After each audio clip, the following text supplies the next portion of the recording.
Mohamed, ça fait des lustres que je ne t'avais pas vu. De l'eau a coulé sous le pont depuis qu'on s'est parlé la dernière fois. Oui, on s'est perdu de vue. J'ai séjourné pendant 4 ans à Molenbeek, à Bruxelles. Je me suis fait beaucoup d'amis là. Mais après diverses péripéties sentimentales et professionnelles, je suis rentré à mon pays natal. Mais pourquoi tu es de retour? Je ne veux pas entrer dans les détails. C'est une longue histoire. Toi, qu'est-ce que tu as fait? Sans compter que je viens d'entendre la mort de Saïd, je n'ai rien à dire. Je suis vraiment perdu.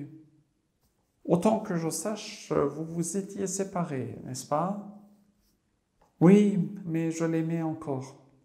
Je ne voulais pas que notre aventure finisse ainsi. Il est trop tôt pour dire que c'est fini. Qu'est-ce que tu racontes?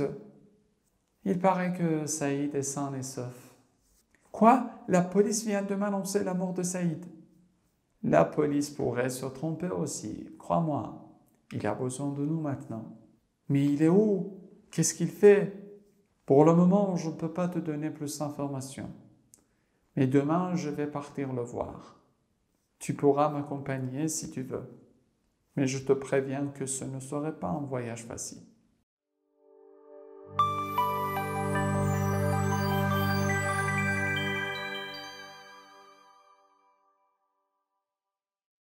سلام، من مصطفی شاکری هستم و امروز روز 21 دوره مکالمات کاربردی ماست. داستان ما هی داره پیچیده و پیچیده تر میشه. امیدوارم که دنبال کرده باشید، داستان رو دوست داشته باشید و بتونید پیش بینی کنید. اگر داستان رو میتونید پیش بینی کنید حتما تو کامنت ها بر من بذارید. فکر نمی کنم خیلی بتونید پیش بینی کنید داستان از چه قراره، ولی با این حال خب بد نیست که به منم بگید. میگه محمد، اون آدمی که تو کافه میخواست بره ببینتش که دوستش بود محمد بودش. میگه ça fait des lustres que je ne t'avais pas vu. ça fait des lustres que یعنی خیلی مدت زیاده، خیلی زیاد میگذره که من تو رو ندیده بودم، خیلی وقت میشه که ندیده بودم. de l'eau a coulé sous les ponts. قبلا بچه ها این اصطلاح داشتیم، یعنی آبها گذشته از زیر پل ها، یعنی عمری اصلا گذشته از اون زمان. depuis qu'on s'est parlé la dernière fois، از زمانی که ما با هم دیگه صحبت کردیم. depuis qu'on s'est parlé la dernière fois. Oui, on s'est perdu de vous. Ici, nous avons le verbe se perdre de vue.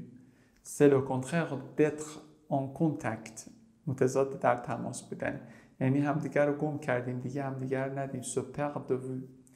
J'ai séjourné pendant 4 ans à Molenbeek, یا à Molenbeek à Bruxelles. J'ai séjourné, c'est-à-dire j'ai habité. من زندگی کردم مدت 4 سال توی مولنبک یا مولنبک اگه درست بگم، توی بروکسل. بچه‌ها البته خودشون توی بلژیک میگن بروسل با 2 تا اس می‌نویسن، فرانسوی میگن بروکسل. Je me suis fait beaucoup d'amis là. Se faire des amis, ça veut dire trouver, par exemple, des amis. Se faire d'amis. Je me suis fait beaucoup d'amis. یعنی من خیلی دوست پیدا کردم اونجا. Mais après diverses, ça veut dire différents, variés, péripéties sentimentales et professionnelles. ولی میگه بعد از کلی اتفاقات، پریپتی میشه des événements sentimentales, احساسی et professionnels و کاری. Je suis rentré à mon pays natal. Le pays natal, c'est le pays où vous êtes né. یعنی کشوری که اونجا به دنیا آمدید. برگشتم به کشور مادریم، کشوری که توش به دنیا آمدم. Mais pourquoi tu es de retour؟ ولی چرا برگشتی؟ Pourquoi tu es de retour؟ être de retour یعنی برگشت. Je ne veux pas entrer dans les détails. Je ne veux pas entrer dans les détails. Je ne veux pas expliquer beaucoup à propos de ce sujet. نمیخوام زیاد وارد جزئیات بشم. وارد جزئیات شدن c'est entrer dans les détails. détails بچه ها نیستش، حواستون باشه. C'est une longue histoire. داستانش داستان درازی. چی؟ C'est une longue histoire. Toi, تو چیکار کردی؟ Toi, qu'est-ce que tu as fait؟ تو به من بگو.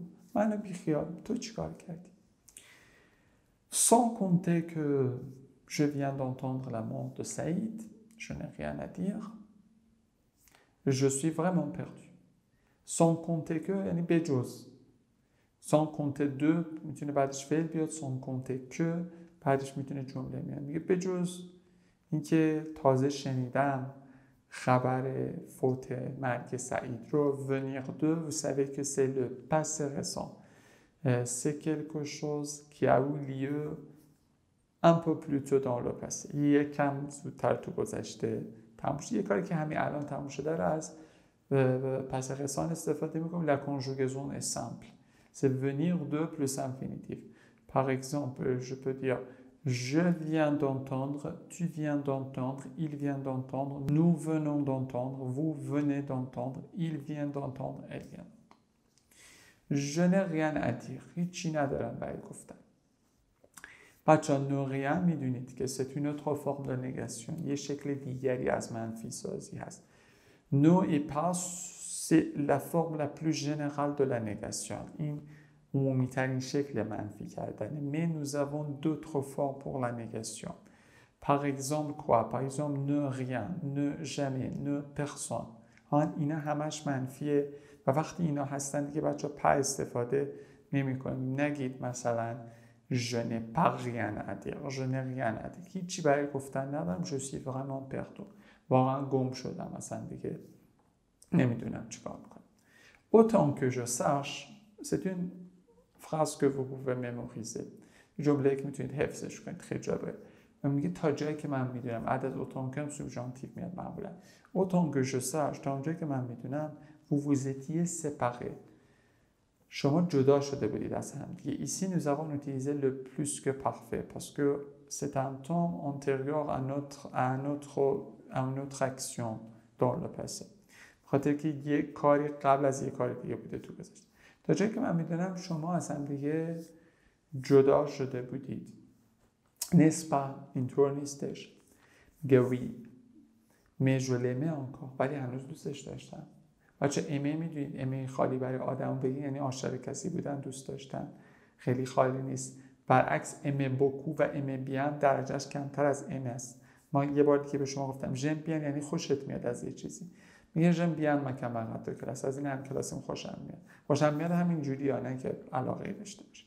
ژم بوکو مامانم خیلی دوست دارم. ولی میگه ژم مثلا ساقا، ژم عایشه یعنی عاشقشم. میگه ولی هنوز دوستش داشتم. آخه مرده ولی هنوز دوستش داشتم. خب اون موقع چرا تحویلش نمیگرفته؟ عجیبه. این همه قصه خورد، افتاد به نوشیدن، کار عجیب غریب کرد، خودش به کشتن داشت، حالا میگه دوستش داشتم. خب اون موقع یه کاری میکردی. Je ne voulais pas que notre aventure finisse ainsi. میگه من نمیخواستم که ماجراجویی ما اینجوری تموم شه. Ici, nous avons subjonctif. Pourquoi? Parce que nous avons la volonté. از التزامی استفاده میکنیم به خاطر اینکه یه ولونته داریم، یه خواست داریم. میگه من نمیخواستم. هر دوتای سوبژانتیفه. بعد دوباره بچه‌ها از سوبژانتیف نمیدونید از ویدیوی بالا برید ببینید. نمیخواستم که اینجوری تموم شه. حالا بچه‌ها اینجا سوبژانتیف ما سوبژانتیف پرزانه. چرا میگید خب حالا ما چون ژونوول پا داشتیم چرا نرفتیم سوبژانتیف پسه استفاده کنیم؟ ما میگیم که بچه‌ها سوبژانتیف پرزان پسه اینا دیگه زمانهای کلاسیک فرانسه نیستن. زمانهای نسبی هن. یعنی چیزی که مهمه توشون آنتریوریته پوستریوریته است، یعنی تقدم و تأخره که مهمه. از اون جایی که اون فینیر و وولوار جفتش توی زمان بوده دیگه لازم نیست ما سوبژانتیف پسه استفاده کنیم. سوبژانتیف پسه که ما استفاده میکنیم quand je veux dire quelque chose sur quelque chose qui a déjà eu lieu, par exemple. Je suis triste que tu ne sois pas venu hier. من ناراحتم که دیروز نیامدی، دیشب نیامدی. من الان ناراحتم ولی تو دیشب نیامدی. اینجا فاصله زمانی. پس اگر فاصله زمانی ما نداشته باشیم همیشه سوبژانتیو پرزان استفاده می‌کنیم. یعنی همزمان باشه یا بعدش باشه. Il est trop tôt pour dire que c'est fini. ولی این چی میگه؟ میگه که خیلی زوده برای اینکه بگه همه چی تموم شده. میگه qu'est-ce que tu racontes؟ چی میگه بابا؟ raconter تعریف کردن ولی گفتن هم میشه. میگه qu'est-ce que tu racontes؟ Il paraît que Saïd est sain et sauf. به نظر میرسه که سعید صحیح و سلامت. Il paraît que بچه بعدش اندیکاتیفه، ایل سامبل که بعدش سوبژانتیفه. یادتون باشه یه استثنای مهم. چی میگه؟ میگه سعید نمرده، سعید سالمه. Quoi? La police vient de m'annoncer la mort de سعید. میگه پلیس همین الان اومد به من، همین یکم قبل، مثلا دیروز اومد به من مرگ سعید رو اعلام کرد، دوباره پس رسانه. La police pourrait se tromper aussi. پلیس هم میتونه اشتباه بکنه. se tromper ça veut dire اشتباه کردن. par exemple on dit désolé je me suis trompé. بچه‌ها اینو یاد بگیرید. désolé je me suis trompé. désolé je me suis trompé. ببخشید اشتباه کردم. se tromper یعنی اشتباه کردن. خود tromper یعنی فریب دادن. مثلا میگیم il a trompé sa femme یعنی زنشو فریب داد. désolé je me suis trompé. پس اینجا میگه پلیس هم میتونه اشتباه کنه. nous avons utilisé le mot conditionnel parce que peut-être on n'est pas sûr. یعنی پلیس هم شاید اشتباه بکنه. crois-moi باور کن منو. croyez بچه‌ها crois-moi یعنی حرف منو باور کن. il a besoin de nous maintenant. میگه الان به ما نیاز داره. avoir besoin de quelque chose. بچه‌ها اینم یه جمله‌ای که باید حفظ کنید. j'ai besoin de quelque chose. j'ai besoin de mon livre. من به کتابم احتیاج دارم. j'ai besoin de toi. من به تو احتیاج دارم.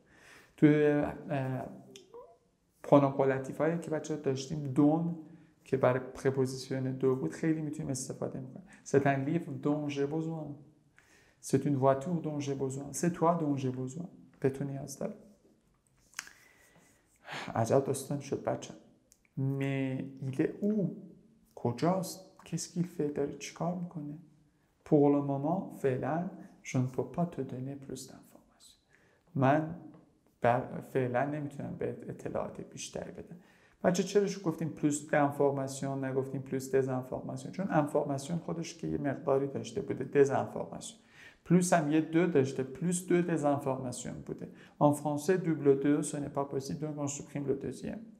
پس به خاطر اون حذف کردیم دومی. mais demain je vais partir le voir. فردا میرم ببینمش. voir direct سعودش قبل از این میاد. بعد بعضی میگن je le vais partir. نه بچه‌ها اله فعل کمکی ما نیست، به خاطر این پرونوم هم نمیاد قبلش وقتی داریم اینجا استفاده می‌کنیم. فقط اتخواواقه که پرونوم میاد قبلش. فردا دارم میرم ببینمش. فردا دارم میرم ببینمش. قبل از اینکه تموم کنیم بچه‌ها سابسکرایب، نوتیفیکیشن، کامنت یادتون نره. من نمیگم خودتون یادتون نره. tu pourrais m'accompagner si tu veux. اگر دوست داری، اگه میخوای میتونی با من بیای. tu pourrais m'accompagner si tu veux. دوباره شرطی نوع اوله، شرطی ها رو ببینید بالا. mais je te préviens que. ولی بهت هشدار بدم از قبل که ce ne serait pas un voyage facile. بهت هشدار میدم که این یه مسافرت آسون نخواهد.